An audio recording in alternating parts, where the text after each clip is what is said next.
여러분 안녕하십니까. 부동산학개론 한동균입니다. 자, 이번 시간은 여러분 교재 18페이지가 되겠죠. 부동산 개념에 대한 내용입니다.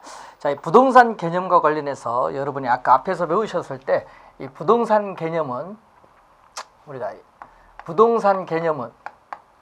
유형적 측면과 무형적 측면을 배우셨죠. 자, 이 유형적 측면에서 바라보는 이 기술적 개념, 그리고 우리가 이 무형적 측면에서 바라보는 경제적, 부동산학, 우리가 법률적 개념으로 봐서 이 부동산학적인 개념, 자, 이 부동산학적인 개념인 복합 개념의 부동산으로 봤습니다. 이 부동산학적인 개념의 부동산이죠. 이 복합 이 개념의 부동산을 공부해 두셨는데, 이 복합 개념의 부동산과 복합 부동산은 서로 우리가 다른 용어라는 것을 기억을 해 두셔야 되겠죠. 자, 이 복합 부동산과는 서로 다른 개념. 자, 복합 부동산의 개념은 여러분 교재 19페이지에 나와 있는데, 자, 19페이지 보시면은 복합 부동산에 나오죠. 자, 복합 부동산은 토지와 이렇게 건물이 결합이 됐습니다. 토지와 토지상의 독립된 거래의 객체인 정착물이 결합이 되어 있죠. 이 결합된 상태 그대로 우리는 부동산 활동의 대상으로 다루어져 있는 부동산을 복합 부동산이다. 그래서 이 복합 부동산은 이 토지와 토지상의 독립된 거래의 객체인 정착물이 결합되는데, 이 정착물 예로서 우리는 건물이라든지 임목을 우리가 들어볼 수 있죠. 그래서 이 토지와 이 정착물이 결합된 상태 그대로 우리는 부동산 활동의 대상으로 다루어져 있는 부동산을 복합 부동산이라는 용어를 사용합니다. 복합 부동산. 그래서 복합 개념의 부동산과는 다른 용어라는 걸 염두에 두시고, 자, 이 부부의 혼인 관계처럼 뗄래야 뗄 수 없는 관계, 토지상의 건물은 철거하지 않은 한 뗄래야 뗄 수 없는 관계죠. 이 부부의 혼인 관계처럼 서로 뗄래야 뗄 수 없는 관계에 있는 부동산이 바로 복합 부동산이다. 그래서 부동산 거래 활동, 부동산 평가 활동을 할 때 상당히 중요한 개념이다. 이렇게 보시면 되겠습니다. 자, 그러면은 이 기술적 개념의 부동산과 관련해서, 자, 이 기술적 개념의 부동산과 관련해서 우선은 이 자연이 있겠죠. 자연, 공간, 위치, 환경 네 가지 측면에서 보는데, 자, 자연으로서의 부동산이 이제 나오고 있습니다. 자, 자연으로서의 부동산은 토지는 대자연에 의해서 인간에게 무상으로 공유해 준 최상의 선물이라고 하죠.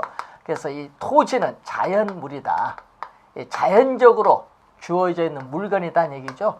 자연적으로 주어져 있는 물건인데, 문제는 이 자연물인 토지는 유한하죠. 자, 유한하기 때문에 이 유한한 토지를 이용을 함에 있어서 합리적 조정이 필요하고요. 대다수의 사람의 공공복리적 차원에서의 사회성, 공공성이 요청이 되는 거죠.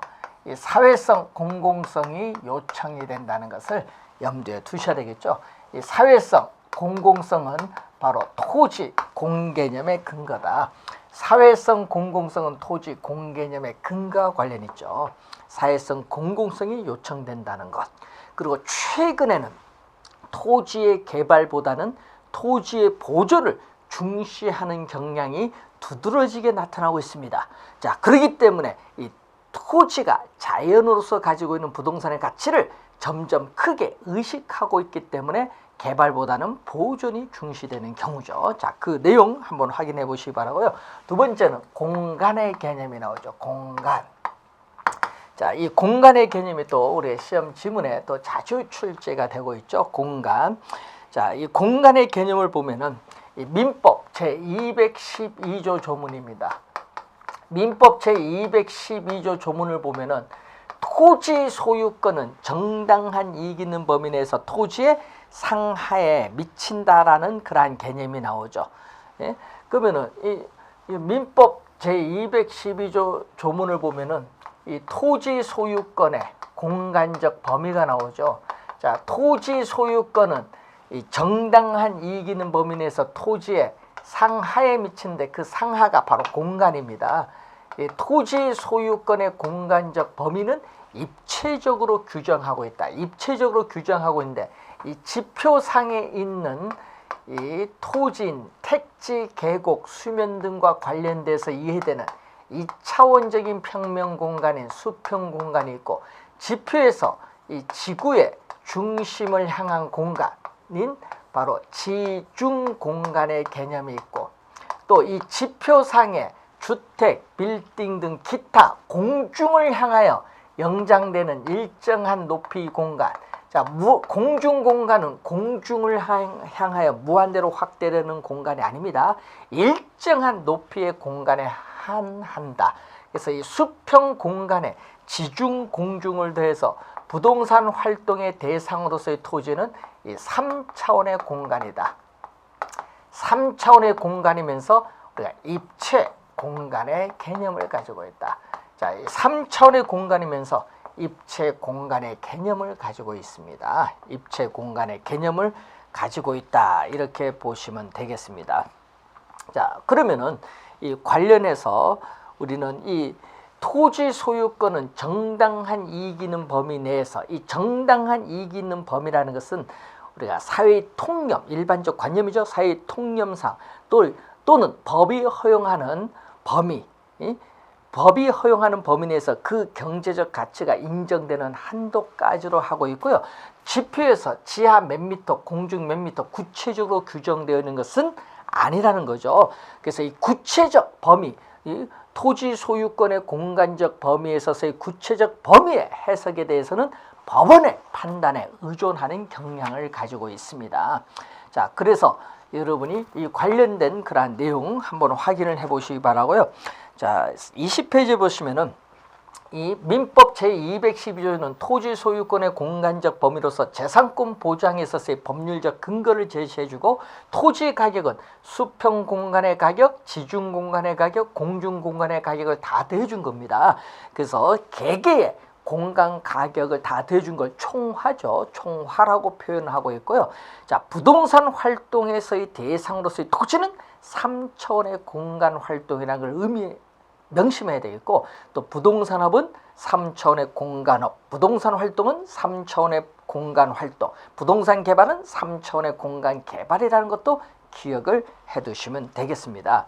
자, 그래서 이 공간으로서의 토지, 이 공간으로서의 토지는 우리가 건물, 설계 시공을 통해서 몇 층까지 지을 수 있냐, 기술적 개념, 가격이 얼마냐, 경제적 개념, 규제, 건축 규제가 있느냐, 토지용 규제가 있느냐, 법률적 개념으로 인식되는 복합 개념으로 파악을 하기도 합니다.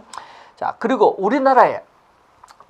우리나라에 있어서의 지적제도는 수평 공간 중심의 지적제도이다 보니까 이 지중 공간이나 공중 공간에 대한 우리가 공시 기능이 미진하다는 그런 문제점을 가지고 있다. 이것도 기억을 하나 해두시면 되겠습니다.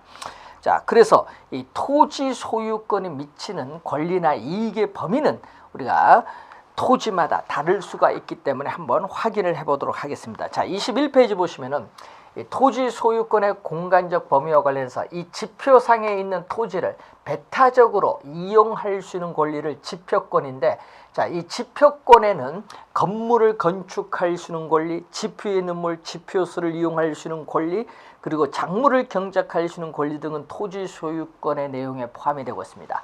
자, 그리고 이 집중 공간으로부터 어떤 이익을 획득을 하거나 이 토지 소유권자의 토지 구역상의 지중 공간을 이용할 수 있는 권리를 지하권이라고 하죠. 지하권.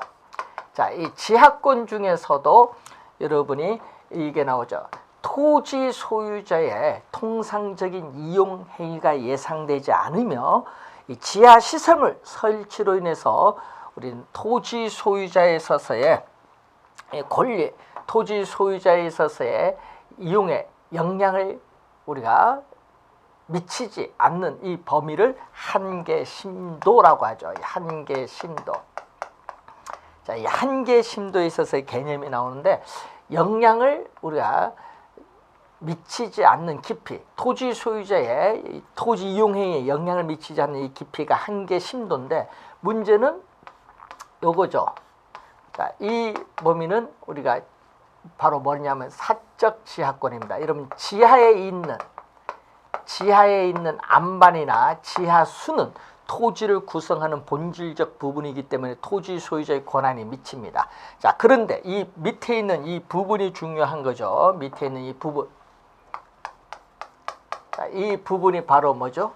우리는 우리나라 광업법상 지하에 매장되어 있는 미채굴의 광물이죠.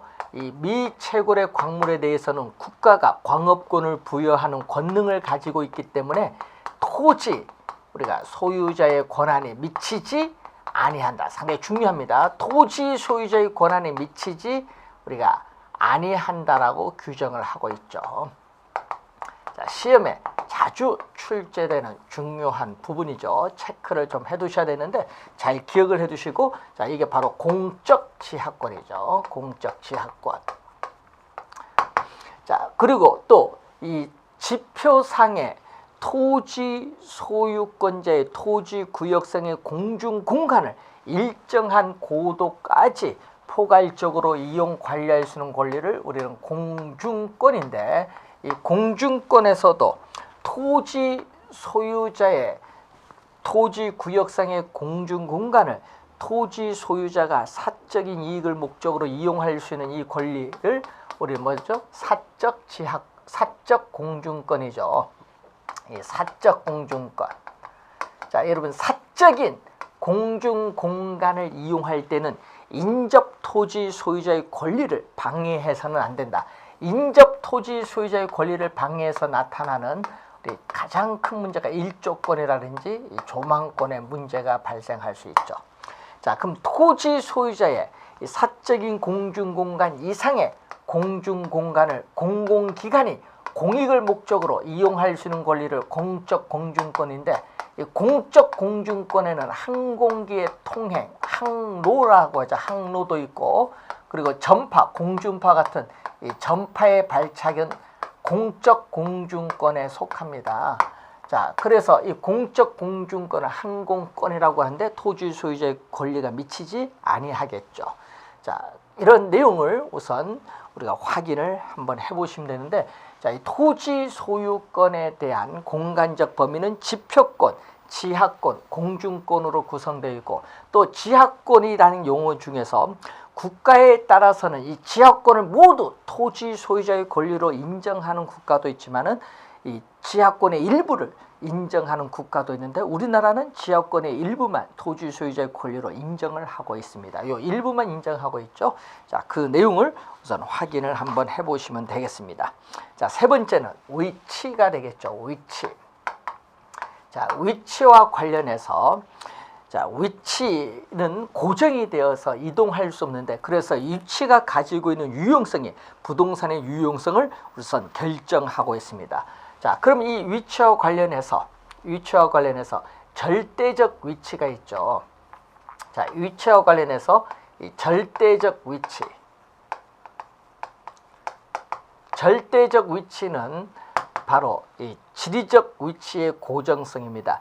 여러분, 지리적 좌표로서의 위치는 고정되어 있다. 여러분, 절대적 위치는 이 지리적 좌표로서의 위치는 고정되어 있다. 바로 부동성을 말하는 거죠. 자, 지리적 좌표로서의 위치는 고정되어 있을지라도 그 토지를 둘러싼 주변의 이용 상황에 따라서 토지의 가치는 달라질 수 있는데, 이것을 우리는 상대적 위치 또는 경제적 위치라고 하죠. 상대적 위치, 경제적 위치.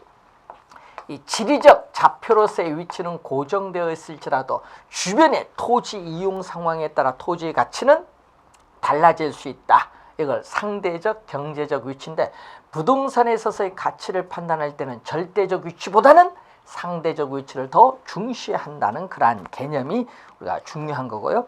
자, 또 이 위치와 관련해서 알프레드 마샬이라는 학자는 위치의 가치로서 허드는 접근성을 가지고 도시 토지의 위치의 중요성을 강조하고 있는데, 자, 이 허드라는 학자는 우리가 지가, 토지 가격 지가는 불로소득인 경제지대의 바탕을 두고, 경제지대는 위치는 편리함에, 이 편리함은 가까움에 의존하기 때문에 지가는 가까움, 즉 접근성에 의존한다는 이론을 전개시킨 학자가 바로 허드가 됩니다. 자, 그러면은 이 접근성과 근접성에 있어서의 또 개념이 나오죠. 자, 근접성은 우리가 실제 가까운 거리, 물리적 거리의 가까움을 얘기합니다. 물리적 거리에 있어서의 가까움. 자, 물리적 거리의 가까움, 실제 가까운 거리가 근접성이다. 이 근접성과 접근성은 다른 용어죠. 실제 가까운 거리를 물리적 거리의 가까움, 실거리 개념이고, 접근성은 어떤 물건과에 있어서의 상대적 거리 관계입니다. 자, 어떤 물건과에 있어서의 이 상대적 거리 관계를 얘기합니다. 상대적 거리. 자, 그럼 이 상대적 거리라는 게 어떤 의미냐? 상대적 거리는 이 실제 몇 미터, 몇 킬로미터로 측정한 실제 거리, 실거리 개념이 있고, 사람의 의식에 따라 멀리 느껴질 수도 있고 가깝게 느껴질 수 있는 의식상의 거리가 있고, 자, 동일한 비용으로 얼마나 이동할 수 있느냐, 실제 얼마나 이동할 수 있느냐, 운임거리가 있죠. 운임거리.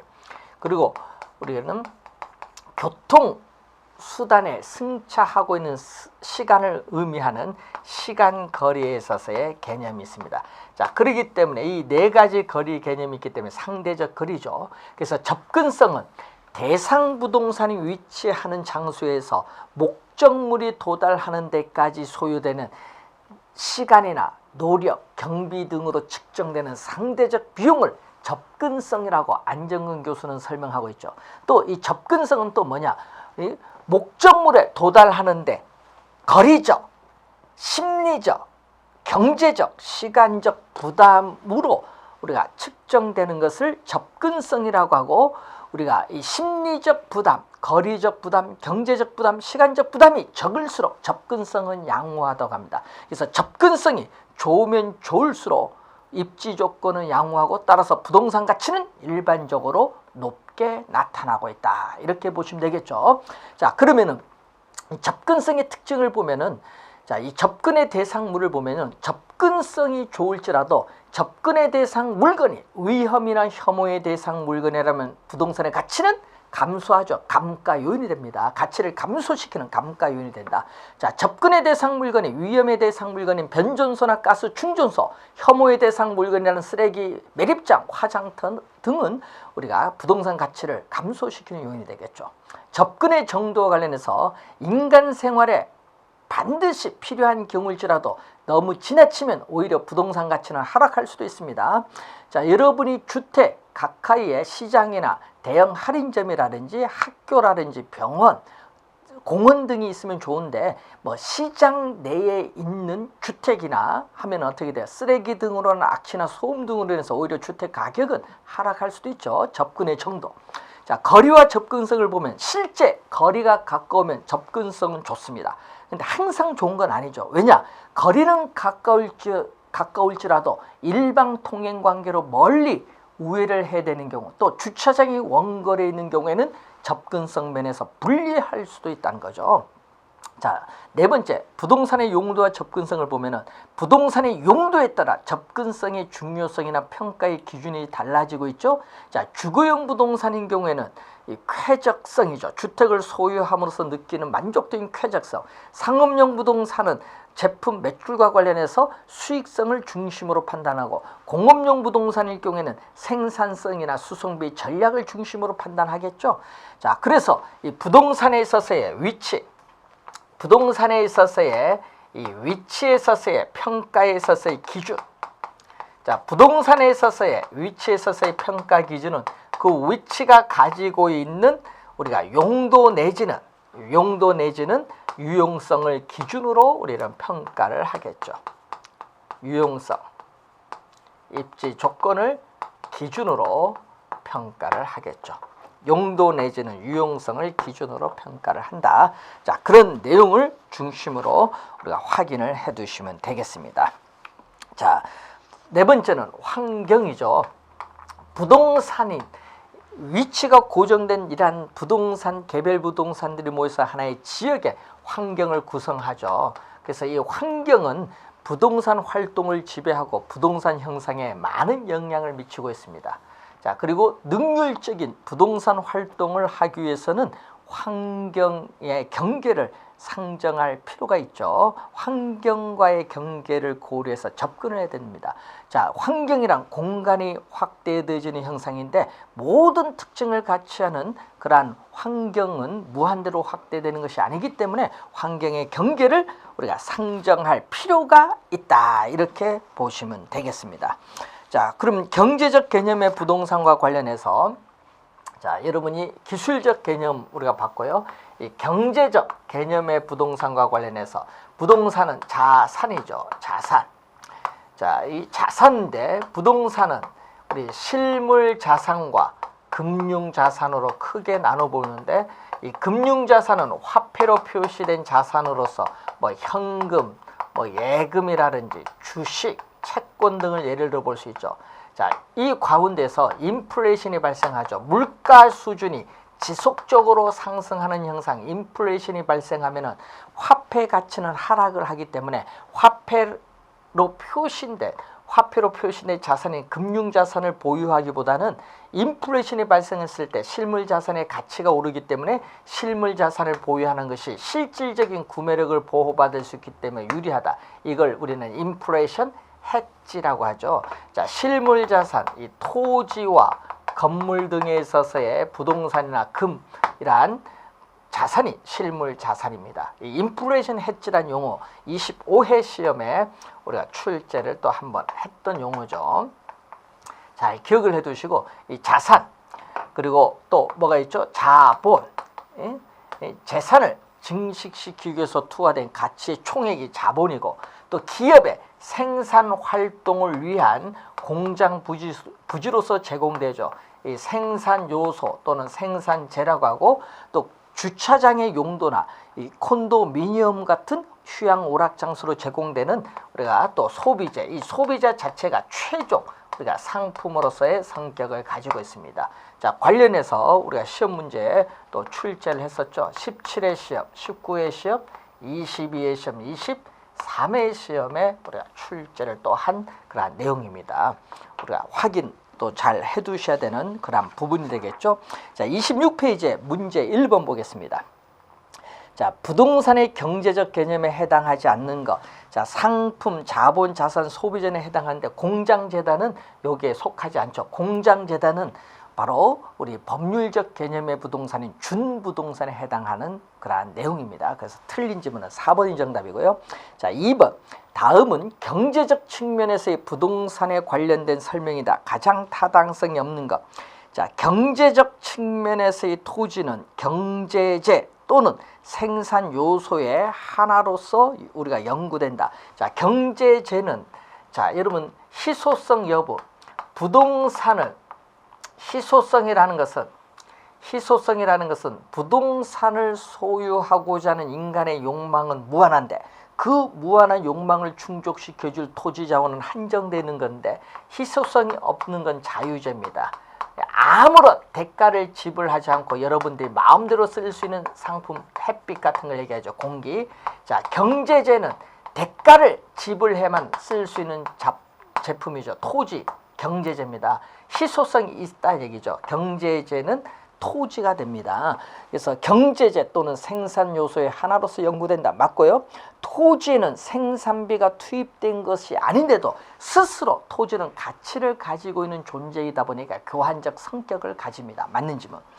3번. 부동산 가격이 일반 상품과 다른 점은 그 가치에 영향을 미치는 외연적 요소가 다양하고 복잡하다는 데 있습니다. 맞고요.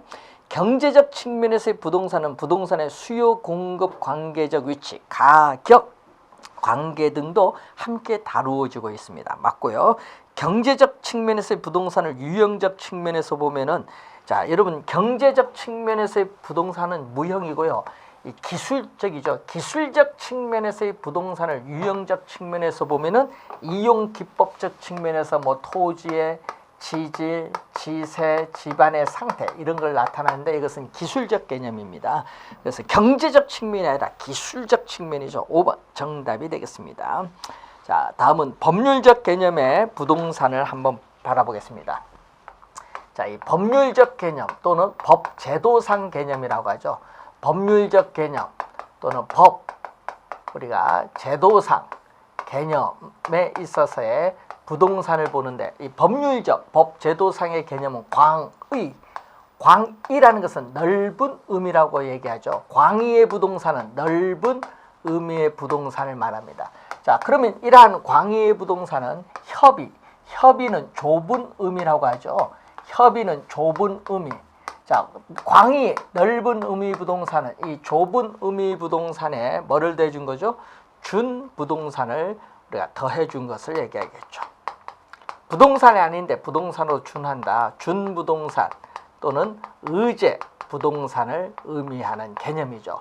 자, 이 협의 부동산은 다시 민법상 부동산이라고 합니다. 민법 제99조 제1항에 의해서 나타내죠. 자, 22회 시험에 또 지문이 나왔죠. 22회 시험에 바로 이걸 출제했었죠. 우리가 협의 부동산은 토지 및 그 정착물, 이걸 출제했습니다. 토지 및 그 정착물은 부동산이다. 1항이고 2항은 부동산 이외의 물건은 동산이다. 이게 2항이죠.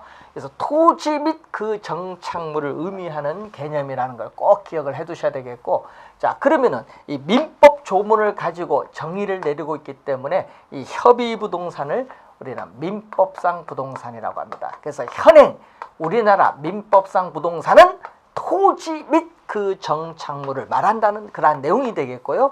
이 민법상 부동산은 다시 토지와 정착물로 우리가 나누어 볼 수 있습니다. 자, 토지와 정착물로 나누어 보는데, 이 토지는 민법 제212조죠. 토지 소유권은 정당한 이익 있는 범위 내에서 토지의 상하에 미친다. 이 상하가 바로 공간적 개념이죠. 그래서 이 토지 소유권의 공간적 범위를 나타내는데, 이 토지 소유권의 공간적 범위인데, 이 공간은 뭐죠? 입체적으로 규정하고 있고 구체적으로 우리가 규정되어 있는 것은 아니다. 그래서 토지 소유권의 구체적 범위의 해석에 대해서는 법원의 판단에 의존하는 경향이 있죠. 자, 지표권, 지하권, 공중권으로 구성됐다는 걸 확인해 두시면 되겠고, 자, 이 정착물에 있어서의 개념을 보면은, 자, 정착물은 우리가 토지에 고정적으로 부착이 돼서 쉽게 이동을 할 수 없는 물건이죠. 그러한 상태로 사용하는 것이 이 통상적인 우리가 거래상의 성질, 통상적인 성질로 이해되는 게 바로 정착물입니다. 즉, 정착물은 조주영 교수는 이렇게 정의를 내리고 있죠. 토지에 부가가치를 더한 항구적인 토지의 계량물을 정착물이라고 하고, 또 우리는 사회 경제적인 면에서 토지에 부착됨에 따라 계속적으로 이용된다고 인정되는 물건을 정착물이라고 합니다. 자, 정착물의 개념을 우리가 세 가지로 나눠서 한번 확인을 해봤습니다. 자, 정착물의 개념이 있고 정착물의 종류가 있죠. 자, 정착물의 종류는 토지와 독립된 부동산으로 간주되는 독립정착물이 있고, 토지의 일부로 간주되는 종속정착물이 있습니다. 자, 25회 시험에 또 출제를 했었죠. 자, 25회 시험에 독립정착물이 나왔죠. 자, 이 독립정착물의 대표적인 게 바로 뭐죠? 건물이죠, 건물. 자, 건물인데, 뭐 여러분이 상가, 주택 등의 건물인데, 건물은 건축물 대장에 별도로 등기할 수 있고, 우리나라는 토지와 독립된 부동산으로 간주됩니다. 서구 유럽에서는요, 건물은 토지의 구성 부분으로 간주되지만 우리나라 일본에서는 건물은 토지와 독립된 부동산으로 간주합니다. 건물, 자, 건물 건축물 대장에 별도로 등기할 수 있습니다. 자, 그리고 이 소유권 보존 등기, 자, 임목에 관한 법률에서 소유권 보존 등기된 임목이죠. 여러분, 등기는 완전한 공시수단이기 때문에 소유권 표시도 할 수 있어요. 자, 소유권 표시할 수 있죠. 그리고 또 뭐죠? 저당권 표시도 가능하다. 등기는 완전한 공시수단이기 때문에 그래요. 자, 그리고 명인방법. 자, 명인방법은 관습법상의 뭐죠? 권리입니다. 관습법상의 권리로서 소유권을 표시하는 하나의 방법인데, 이 명인방법을 갖춘 20개 집단이 있죠. 자, 이 명인 방법을 갖춘 수목의 집단이 있어요. 자, 여러분이 산에 나무에 표차를 붙이죠. 홍길동. 그럼 그 나무는 홍길동 소유단 얘기죠. 이러한 명인 방법입니다. 소유권을 표시하는 하나의 방법을 얘기하는데 명인 방법을 갖춘 수목의 집단. 명인 방법은 불완전한 공시 수단이기 때문에 뭐는 소유권 표시는 가능합니다. 소유권 표시는 할 수 있지만은 저당권 표시는 안 된다. 예? 왜? 불완전한 공시 수단이기 때문에 그렇습니다. 자, 네 번째는 바로 뭐죠? 이 타인 어떻게 돼? 정당한 권한. 정당한 권한을 가지고 정당한 권한을 가지고 타인 토지에서 경작 재배된 농작물. 자, 정당한 권한을 가지고 타인 토지에서 경작 재배된 이 성숙된 농작물, 이것도 독립정착물이고요. 또 정당한 권한이 없이 또 타인의 토지에서 경작 재배된 농작물도 경작자 소유에 속하기 때문에 판례로서는 경작자 소유에 속하기 때문에 토지와 독립된 정착물이 됩니다. 자, 그런 내용을 한번 확인해 보시기 바라고요. 자, 종속정착물로서는 뭐죠?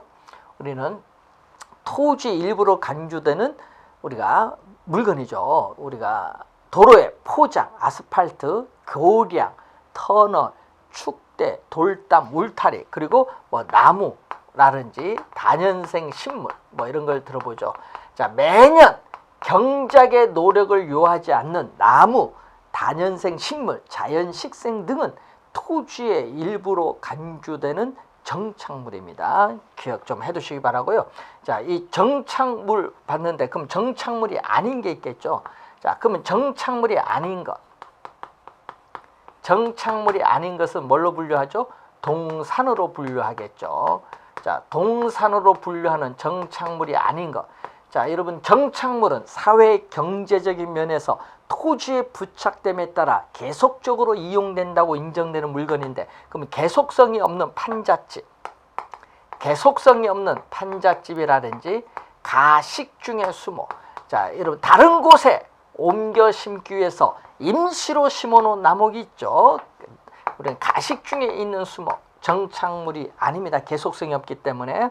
농촌의 비닐하우스, 공중전화 부스, 컨테이너 박스 이런 건 정착물이 아닌 동산으로 분류하고요. 또 매년 경작의 노력을 요하는 경작 수확물인 벼, 예? 여러분 수확물이죠. 수확물인 벼, 감자, 옥수수, 토마토 등은 정착물이 아닌 동산으로 분류한다는 그런 내용입니다.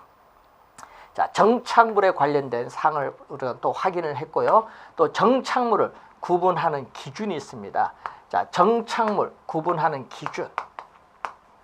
자, 정착물을 우리가 구분하는 기준 네 가지가 있죠. 첫 번째가 이 부동산, 물건이 부동산에 부착되어 있는 방법에 따라 구분을 하는데 이 물리적 손상이 있느냐 유무고 이 건물의 이 기능이나 효용에 지장을 주느냐 이 지장 유무에 따라서 우리가 확인을 하겠죠. 자, 여러분이 화장실에 있는 수도꼭지는 건물에 아무런 물리적 손상을 주지 않고 제거할 수 있어요. 뭐 인터폰도 마찬가지죠. 아파트에 있는. 그렇지만은 화장실에 있는 수도꼭지나 아파트 인터폰을 제거를 하면요 건물의 기능 효용에 지장을 주죠. 수도꼭지 제가 물을 이용 못 하잖아요. 그렇기 때문에 기능 효용에 영향을 미친다, 지장을 주면은 그 물건은 정착물로 봅니다. 그런데 철물점에 있는 수도꼭지, 예? 이런 것은 가지고 다닐 수 있죠. 동산입니다. 정착물이 아닌. 그래서 여러분이 물리적 손상 유무, 기능 지장 유무를 우리가 확인을 해보시면 되겠죠. 자, 두 번째는 물건의 성격, 부합 여부죠. 자, 어떤 물건이 특정 위치나 목적에 맞도록 특별하게 우리가 구축되었거나 고안된 물건, 즉 아파트 분양받으면 아파트 그 샷이 설치하겠죠. 이 아파트는 샷이 이건 정착물로 보고 아파트 매매 시에 매수인에게 양도됩니다. 자, 물건을 설치한 의도가 있죠. 자, 임대용 아파트에 있어서 임대용 아파트의 가치를 증진시키기 위해서 임대인이 가스레인지를 설치했다. 그럼 그때 가스레인지는 임차인에서 갈 때 못 가져가죠. 정착물입니다. 자, 그리고 당사자들 간의 관계에 있어서 매도인, 매수인 사이의 관계 있죠. 자, 어떤 물건이 정착물인지 정착물이 아닌지 불분명할 경우에는 그 물건은 정착물로 간주되면서 매수인에게 양도되고요. 또 임대인, 임차인 사이의 관계에 있어서 뭐가 있죠? 임대인, 임차인 사이의 관계에 있어서 임차인 정착물이 있겠죠. 자, 임차인 정착물은 임차인이 설치한 물건입니다. 임차인이 설치한 물건이기 때문에 어떻게 돼요? 소유권은 임차인에게 귀속되죠. 따라서 부동산 정착물에 포함되지 않습니다.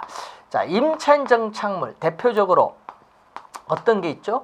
자, 예를 들어서 상가 임대차 계약을 맺었을 때 임차인이 상품을 전시하기 위해서 진열대를 설치했습니다. 임대차 계약이 만료되면 진열대는 임차인이 가져갈 수 있죠. 자, 그런 게 바로 임차인 정착물이죠. 부동산 정착물에 포함되지 않는다. 주의해 두시고, 자, 준부동산은 사회의 통념상 부동산과 같이 규율할 필요가 있는 특정의 동산 또는 동산과 결합된 부동산에 있어서의 집단을 말하죠. 자, 그래서 우리는 성립 요건으로서는, 자, 준부동산에 있어서의 성립 요건으로서는 등기와 또는 등록 등의 공시 방법을 갖추고 있어야 된다는 거고, 종류로서는 어떤 게 있죠? 우리가 등록 대상 물건이 있겠죠. 자, 등록 대상 물건으로서 여러분 대표 자동차 등록 원부, 뭐 항공기 등록 원부에 자동차, 항공기, 뭐 건설 기계, 뭐 이런 것은 등록 대상 물건이고요. 등기 대상 물건이 있겠죠. 등기 대상 물건으로서 우리는 20톤 이상의 선박 등기법에서 등기하겠죠. 자, 그리고 공장, 재단, 광업재단. 자, 동산과 결합된 부동산 집단인 공장재단, 광업재단은 이 재단은 한 개의 우리가 물건으로 보죠. 자, 이건 또 임목에 관한 법률에 의한 우리가 임목, 이것도 등기 대상 물건이고요. 자, 등록 대상 권리가 있죠.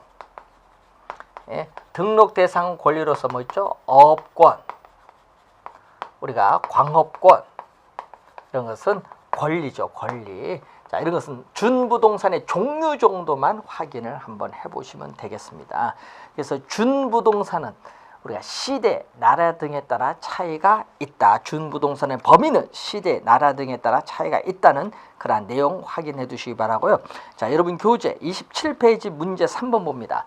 다음 토지의 정착물 중 토지와 독립된 것이 아닌 것. 자, 건물, 소유권, 보존 등기된 임목, 명인 방법을 우리가 구비한 수목, 그리고 권원에 의해서 타인의 토지에서 재배되고 있는 농작물, 이건 다 관련 있죠. 독립정착물.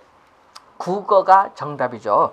자, 이 지목, 28개의 지목 중에 국어는 우리가 용수 또는 배수를 우리가 위해서 일정한 형태를 갖춘 인공적인 수로라든지 둑 및 그 부속 수송 시설물의 부지와 자연의 유수가 있거나 있을 것으로 예상되는 소규모 수로 부지가 국어이기 때문에 국어 자체는요, 소규모 수로 부지다 보니까 토지의 일부로 간주되는 종속 정착물입니다. 따라서 3번이 정답이 되겠죠.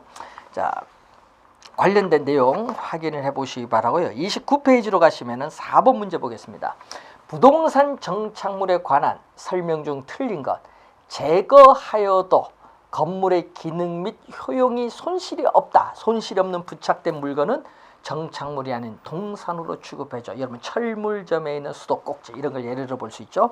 자, 2번 토지에 정착되어 있으나 매년 경작 노력을 요하지 않는 나무와 다년생 식물 등은 부동산 정착물로 간주되지 않기 때문에 부동산 중개 대상이 되지 못한다니까 틀렸죠. 부동산 정착물로 간주됩니다. 그래서 틀린 지문 2번 정답. 정착물은 당사자들 간의 합의, 쓰임새, 또 관계 등에 따라 주물 또는 종물로 구분할 수 있죠. 이 주물이 정착물이면 종물도 정착물이 됩니다.